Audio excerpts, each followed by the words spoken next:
If you are looking for tips for how to change your mindset from an employee mindset to an entrepreneur mindset, you're in the right place because today I'm giving you 5 tips to help you make that transition.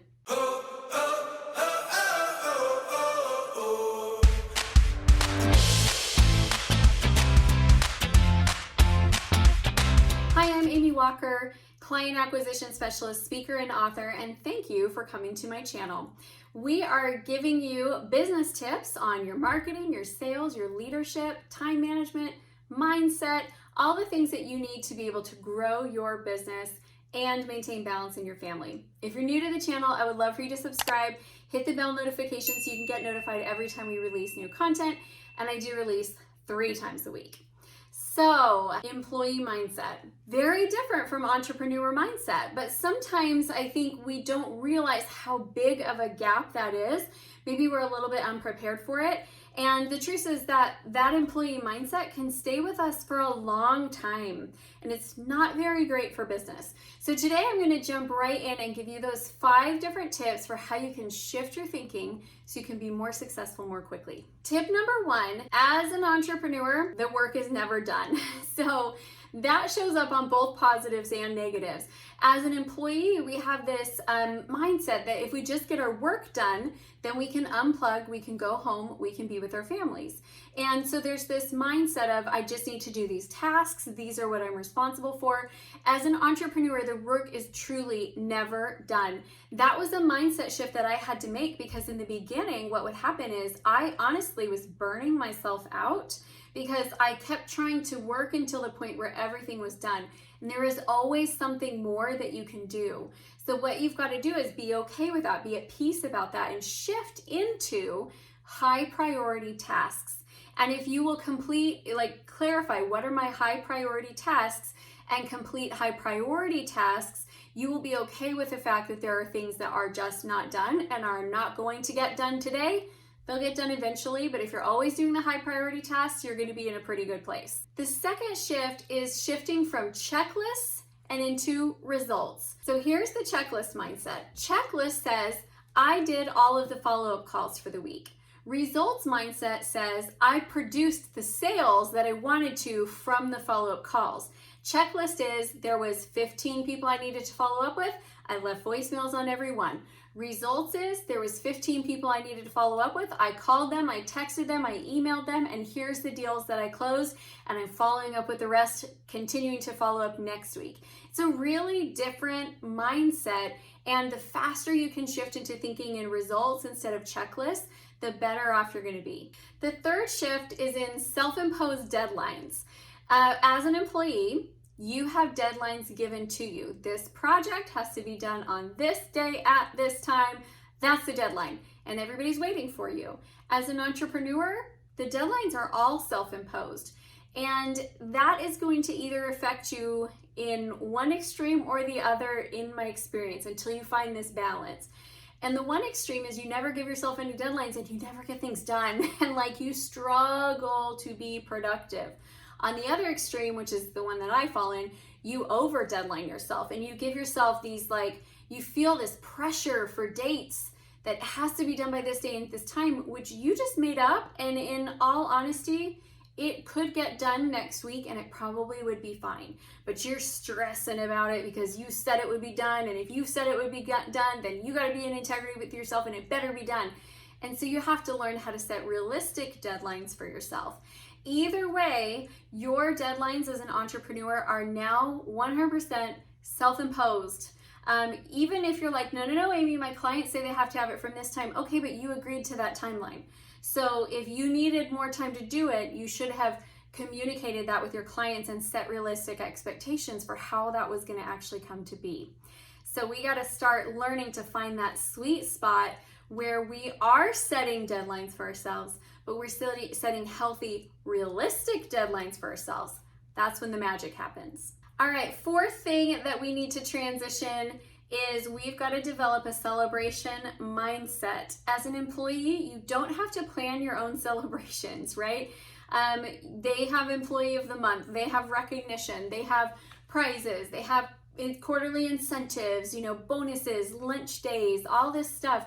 And as an entrepreneur, we are the only ones who are going to produce that for ourselves and for our team. So if you want celebration to be a part of your culture, which I promise you do, you got to bring that in. So that means you setting goals and setting rewards.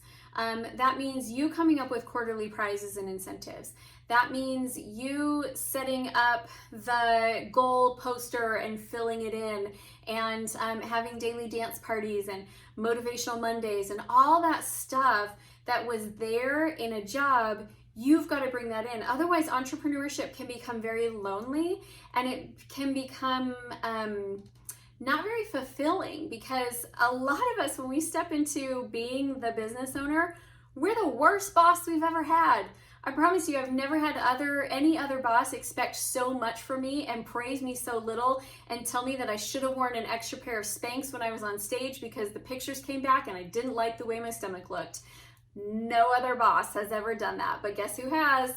This boss right here. So I have had to learn how to celebrate and set mini micro goals so that I can allow myself to experience the little wins all along the way. The fifth mindset piece we've got to adjust is the piece of revenue versus service. As an employee, a lot of our focus is on providing a great service for our customers. And I see a lot of entrepreneurs come in and they put that top priority, when in reality, the job of the CEO, the business owner, the entrepreneur, your job is to drive revenue through the company. And I have seen a lot of people spend all their time in producing an amazing service and experience for their clients and not do marketing and not do sales calls consistently. Like, I asked this in my group recently, how many hours have you spent doing sales calls this week? Whoa, not enough. That was the general consensus. Not enough time in sales calls. And so if you're not focused on revenue, then it doesn't matter how great your service is, you're not gonna have a strong business. And that's the sad part, is there are so many people who provide a much better service than XYZ competition, but XYZ competition is selling the pants off of the small guy, and the small guy is struggling to stay in business. We've all seen it. I bet you in your industry, you can think of somebody who sells a whole lot more than you, and they do not provide as good of a service as you do. And if that's the case, then that's a sign that you need to shift your mindset into, my job is to produce revenue for the company. Now, I am not suggesting that we all have crappy service, or that we have crappy products, or that we don't care about our customers. All of those things are important. What I'm suggesting is that you will get those things done, but you still have to focus on these other ones. Like for me, I know that if I don't spend time paying attention to my high priority tasks for my business, I will spend all my time taking care of my clients. But I will never not perform for my clients. Like if they say, this is, we agree to something, I'm gonna get it done in that time frame. The reason that I have to do my other stuff first is because that stuff is the proactive task. These things over here for the clients, it's the reactive tasks.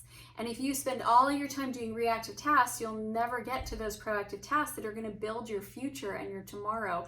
And you really, really need those. So again, we need to shift our thinking.